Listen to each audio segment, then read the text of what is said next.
Election commission திருடன் யாங்கிறது, அதை திருடாமல் பார்க்குற ஒரு தலைவன் எங்கிட்ட இருக்கான் யாங்கிறது. நாமும் ஒப்புக்கொள்கிறோம் தேர்தல் ஆணையம் திருட்டு ஆணையம் என்று. ஆனால் தமிழ்நாட்டில் கூச்சல் இல்லை, குழப்பம் இல்லை. திருடர்கள் இருக்கிறார்கள், ஆனால் திருடாமல் பார்த்துக் கொள்கிற ஒரு தலைவனை தமிழ்நாடு தான் பெற்றிருக்கிறது. அதனால் இத்தனை கூட்டம். அப்போ எலெக்ஷன் கமிஷன் திருட்டு கமிஷனா? பதில் சொல்லுங்கள்.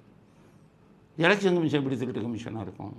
நீங்கள் திருட்டு ஓட்டு போட்டதை கண்டுபிடிச்சி 97 லட்சம் வாக்காளர்கள் போலி வாக்காளர்கள்னு சொல்லி அவங்க பேரை நீக்கினான். அப்போ நேர்மையான கமிஷன் ஆச்சு. திருடர்கள் நீங்கள் தானே. இந்த 97 லட்சம் ஓட்டையும் போட்டது யார்? நீங்கள் தானே. அப்போ திருடர்கள் நீங்களா எலெக்ஷன் கமிஷனை? 26 லட்சம் பேர் செத்தம் இருக்கான், செத்தம் ஓட்டெல்லாம் போடுறீங்க. அவன் செத்தம் ஓட்டை நீக்கிட்டான். அப்போ அவனை போய் திருட்டன்னா யார்? திருடுறது பூரா நீங்கள் தானே. அதுவும் அவர்கள் திருடாமல் பார்த்து கொள்ளும் ஒரு நல்ல தலைவர் கிடைத்திருக்கிறார் ஸ்டாலின் சொல்லி. திருடாமல் பார்த்துக்குவார். இப்போ ஒவ்வொரு மந்திரியும் கொள்ளையடிக்கிறதுல கட்சிக்கு இவ்வளவு, என் குடும்பத்துக்கு இவ்வளவுன்னு கமிஷன் வாங்குறாரு.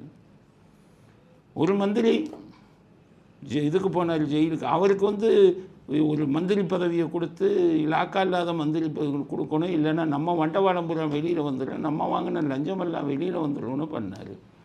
ஆக ஒவ்வொரு மந்திரியும் ஏன் அவளை கொள்ளையடிக்கிறான்னா பங்கு இவருக்கு போயிடுது.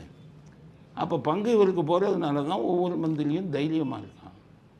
எம்ஜிஆருக்கு ஏன் பயந்தான்னா பங்கு அவருக்கு போகல, பங்கு அவருக்கு வாங்கலை, அதனால தான் கூப்பிட்டு உதைச்சாருன்னு பயந்தான். இவருக்கு பங்கு போகிறதுனால அவருக்கே பங்கு போகுது, குடும்பத்துக்கு போகுது, இதுக்கு போகுது. நமக்கு ஒரு 50%, அவருக்கு 50%. அதனால் தைரியமாடின்னு தான் கேஎன்ஆர் போன்றவர்கள்லாம் அடிச்சுக்கிட்டு இருக்காங்க. அப்போ திருடாமல் பார்த்து கொள்ளும் ஒரு தலைவர் நமக்கு கிடைத்திருக்கிறார்னா இதை விட பொய் அண்டப்புழுகு ஆகாசப்புழுகு. எலெக்ஷன் கமிஷனை திருடன்னு சொல்கிறது அண்டப்புழுகு. உங்கள் தலைவர் யாரும் திருடாமல் பார்த்து கொள்வாருங்கிறது ஆகாசப்புழுகுன்னு சொல்லுவாங்க. அதனால் ராசாவுக்கு சொல்கிறேன், மழைபடி உலர ஆரம்பிச்சிட்டீங்க. யோசித்து உண்மையை மக்களுக்கு தெரிவியுங்கள்.